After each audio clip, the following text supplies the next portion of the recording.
चालू ना आपल्याला विचार 17 ते 18 वर्षे परत पेढे पण 4-4, 5-5 वर्षातच कशी कारवाई करायला लागली असं मुद्दा त्यासाठी आंदोलन हे सगळे कर्जदार आहेत आणि कर्जदारांच्या हिशोबामध्ये घोळ आहे. 10 रुपये घेतले डायरेक्ट आता 50 आणि 60 आणि 70 रुपये मागताय, तर त्याचा आम्ही हिशोब मागतोय. 10 रुपयाचे 60-70 तसे झाले आणि यांची ॲरोगन्सी आहे, ती ॲरोगन्सी मोडून काढतोय. जप्त्यांना ते बहुरूपी लोकांना घेऊन येतात आणि दमदाट्या करून इल्लिगल जप्त्या करतायत. म्हणजे आता AU फायनान्स कंपनी आहे ना, तिची जप्ती चालू असेल तर मोतीलाल ओसवालचे माणसं जात आहेत. मग एक म्हणतो मी मंडळ अधिकारी, एक म्हणतो मी तलाठी आहे, असे सगळे बहुरूपी होऊन ह्या सगळ्यांना येड्यात काढायचा कार्यक्रम चालू आहे. तर त्याचं आता पत्र देतोय त्यांना आज, कारण त्यांचा ओरिजिनल ब्रांच मॅनेजर इथं नाही आहे.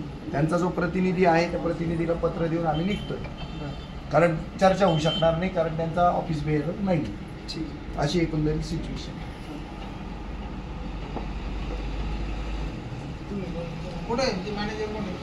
ते होते ना ते बाहेर आले, जरे का काय नाव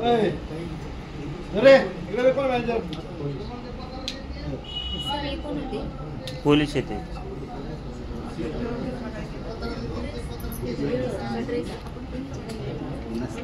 मॅडम तो मला शिकवला काही गोष्टी केव्हा करायचं असतं माहिती का, तुम्ही एकट्या असता ना ते अंगावर येतात नाही, मग हा शब्द सोडायचा असतो म्हणजे ते पळतं लांब.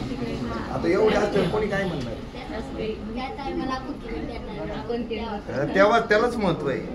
आता आपण असल्यावर नाही करायचं, कारण आता आपल्याला चर्चा करायची. ते तुम्हाला पाहिजे चर्चेला पुढेच येत नाही, तेव्हा त्याला म्हणायचं आय कार्ड दाखव, मग तो म्हणतो अच्छा बोललं पाहिजे बरं. आता असं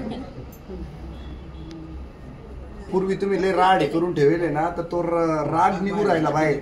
मी कसे बसे प्रेशर कुकरचे झाकणं शिट्ट्या दाबून ठेवू राहिलो, तर तुम्ही ती शिट्टी काढू काढू बघू राहिली किती वाप सोडते.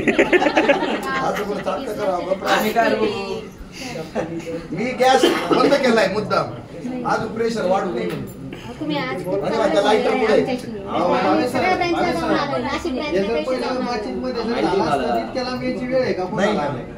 अहो पण मी तुम्हाला सांगतो, तुम्ही थोडस आहे ना स्वतःला खाजगी सावकार बनवून बघा, ती वृत्ती येईल. बरोबर आहे ना. आपल्या आयुष्यात आपण स्वतः कधीतरी खाजगी सावकार झालोय का नाही, झालोय का नाही मान्य करा. बरोबर आहे. त्यावेळेला आपण कशी वसुली करीत होतो, त्यावेळेला कसा असूर आपल्यामध्ये जन्माला यायचा, तसं चालू आहे. दुसरं काय, आता सध्या आपण याचकाच्या भूमिकेत आहे. आणि वास्तवावर जर बोललं, वास्तवावर जर जगलं ना, तर प्रश्न सुटतात, नाही तर प्रश्न सुटणारच नाही. तुम्हाला माहिती का तुमच्या जप्त्या कशाच्या जीवावर होत आहे? हे ऐका रे, तुमच्या जप्त्या कशाच्या जीवावर होत आहे माहिती का? भ्रष्टाचाराच्या जीवावर होत आहे. आणि त्या भ्रष्टाचाराचे अहोरात्र समर्थन करणारे कोण आहेत? काय? आपण स्वतः भ्रष्टाचार खूप करतो दिवसभर, हे मान्य करा. त्याच्यामुळे देश नासला सगळा. यांची डेअरिंग होती का भ्रष्टाचार करायची? तुम्ही जर सगळे सच्शील असते तर सगळा समाज नासला. पण मी का बरं तरी पण तुमची बाजू मांडतो.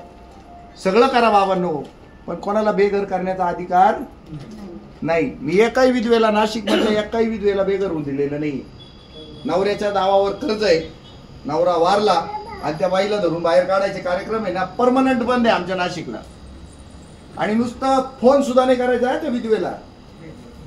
जायचं तर नाहीच तिच्याकडं, पण फोन सुद्धा नाही करायचा आहे माहिती. हे मी संविधानाचा अधिकार घेऊन करून घेतोय. एकाही विधवेला त्रास नाही माझ्याकडे नाशिकला. सगळ्यांना कळून चुकलेले आता. त्या विधवेकडे जायचं नाही म्हणजे नाही, फक्त ती को ऍप्लिकंट पाहिजे. आता दुसरी पण एक सिच्युएशन आहे बरं का, अशी विधवा की जिनी नवऱ्यावर विश्वास टाकला नाही, सासूरवाडीवर चंद्रवर विश्वास टाकला नाही, पण घर घ्यायची टाइम झाला, तिने काय बंडखोरी काय केली, घर माझ्याच नावावर पाहिजे, तुमचं काहीच खरं नाही, माझ्याच नावावर पाहिजे. तिने केलं. घर नावावर कोणाच्या? तिच्या. फेडत कोण होतं? नवरा. आणि आता वारलं कोण आहे? नवरा. आता तुम्ही मला सांगा, या कंपन्या सोडतील का तिला? कारण मेन ऍप्लिकंट कोण आहे? तरी सुद्धा त्या विधवेला जगायचा अधिकार दिलाय मी. पण तिला चोपून काढलंय की तू अशी वागली होती ना, नवऱ्यावर भरोसा नव्हता तुझा, तू गेला टपकला तर माझ्या नावावरच पाहिजे. हा तुझा माझा धीर नको यायला, माझी ती जाऊ नको यायला, बरोबर का नाही? म्हणून तू घेतलं नावावर करून. आता भाऊ तिला वाजितो मी चांगली, पण तिला तरी पण बेघर होऊ देत. पण तिला चूक कळली पाहिजे ना की आपण काय तमाशे करून ठेवलेले. नवरा जास्त मारण्याची शक्यता असते, कारण नवरा घडी घडी रस्त्यावर जातो. नवरा सगळ्यांचे अपमान पहिले सहन करतो.